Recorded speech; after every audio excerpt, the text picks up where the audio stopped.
we were chosen, we were asked to serve as Chabad emissaries back in 1991. We came here for a visit in October.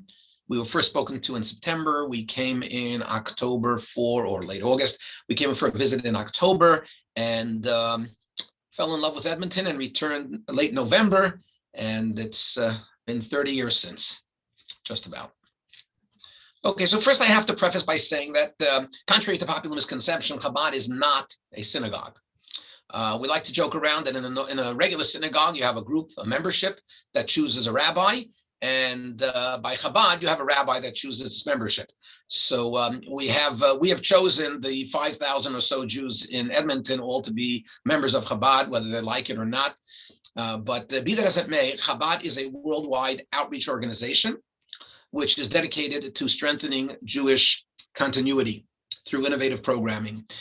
So when Chabad comes to a community, it's the responsibility of the Chabad couple to get a sense of what the community needs in order to service the community from a Judaic standpoint. In many, many cases, amongst the many programs that Chabad will do is to open up a synagogue or to have synagogue services, which is what Chabad of Edmonton has as well. So pretty much almost from day one, we felt there was a need. Certainly as we came out to the West End, there really was nothing in the West End at that time. So we decided to open up a shul as well to have services. What initially started out to be on a weekly basis, Baruch Hashem grew to be on a daily basis. So the idea that we say that the Chabad has 5,000 members is because the responsibility of a pulpit rabbi is to serve the congregants that have hired the rabbi. So life cycle events, services, study programs, et cetera, et cetera. But generally speaking, the responsibility of the pulpit rabbis is not meant to go, at least officially, beyond the synagogue walls. Whereas by Chabad, it's a synagogue without walls. And so when we make it our business, certainly pre-COVID, and please God, when this whole thing is behind us, to visit the hospitals on a regular basis. And certainly if we find out that someone is in the hospital, it doesn't matter who they are, whether they're affiliated, not affiliated, we visit them. We visit all senior centers a number of times a year. We visit the prisons on a regular basis. We do produce the community calendar. We have the community Purim program, the community Lag BaOmer program, the summer camp, which is the only summer day camp in northern Alberta, et cetera, et cetera. So these are programs and projects which is done for the entire community. In addition to, we also have synagogue services. And as far as location is concerned, no, humble beginnings. We began our synagogue services in our basement. Actually, we used to live in Lessard, and we started synagogue services in our basement for the first couple of years. Baruch Hashem, we outgrew that, and we took a place in Lessard Mall. And thereafter, we outgrew that. We took a place here in Westridge. We outgrew that. And we now are in our present location, which we hope will outgrow soon as well. Edmonton is a nice place. It has friendly people and so forth. And we enjoy interacting with all members of the community and beyond as well.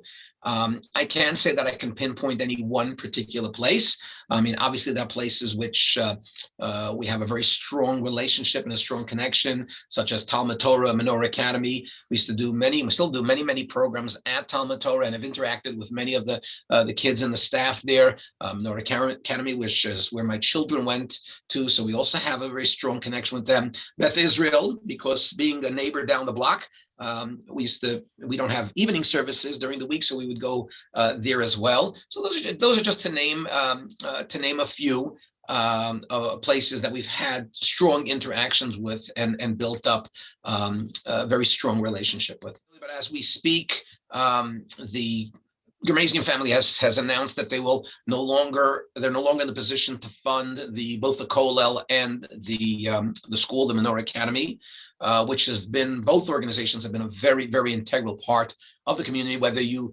participated or interacted with them directly is immaterial, because there's always a spin-off when you have any Jewish organization, any Jewish institution. So those are, and we're still hoping and praying that God will help them turn things around, and they'll once again be able to do what they've been doing in the past, which is to support these type of institutions. But those are certainly two very, very important institutions that we will definitely miss. And generally speaking, I mean, you touch upon a very sensitive idea because the sort of the traditions and the sensitivities to Yiddishkeit that the previous generation brought over with them from the old country slowly but surely has waned, and the appreciation and the dedication to the community from the younger generation is not what it was on the part of the older generation.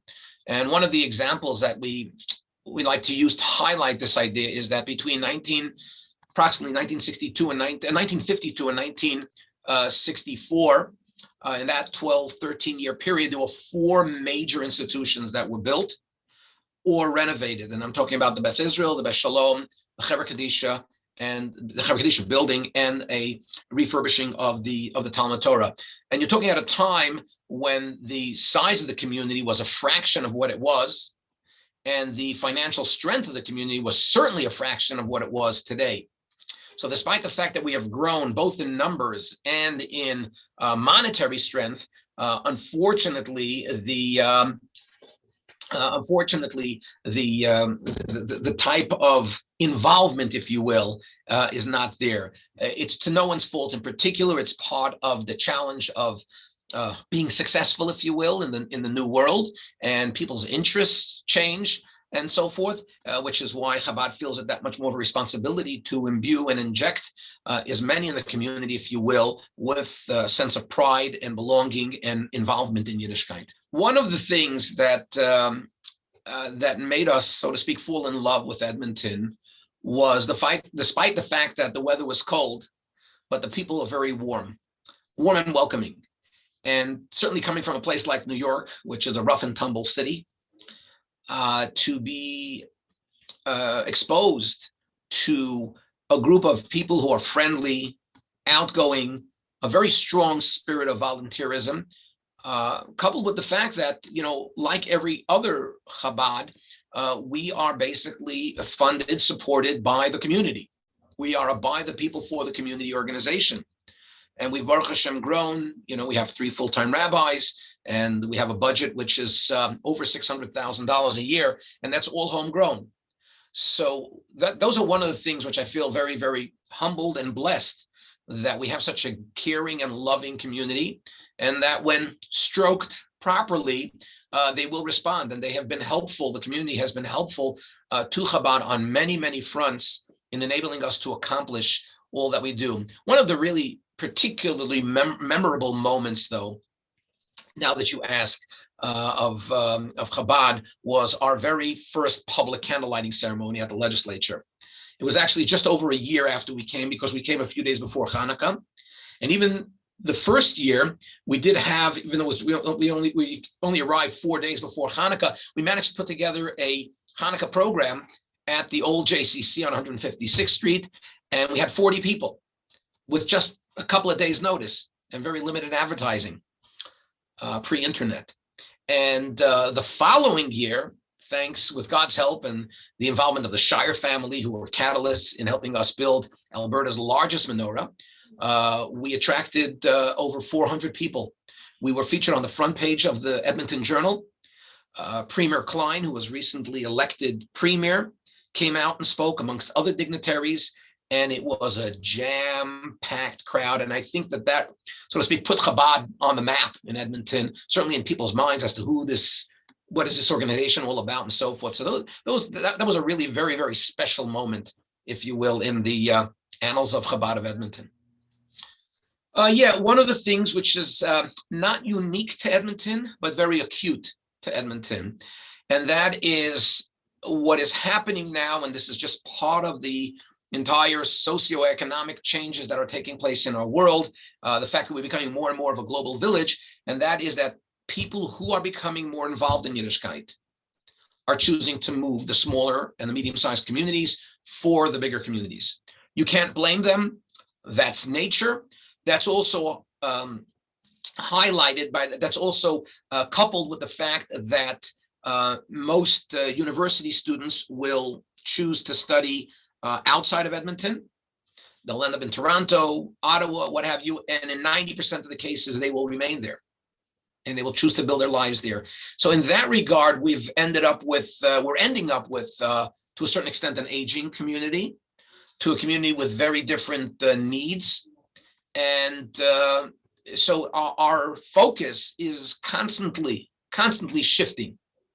So we still have, the basic programs in place, but the focus is changing. We have more involved in seniors visitation, more involved in life cycle events, if you will, end of life events because of that. And it's something which, to a great extent, I don't think it's stoppable. I think it's just a natural course of things. In the broader picture, I think Hashem is calling all his children home, and we're eventually all going to end up back in Israel. So Toronto is one step closer.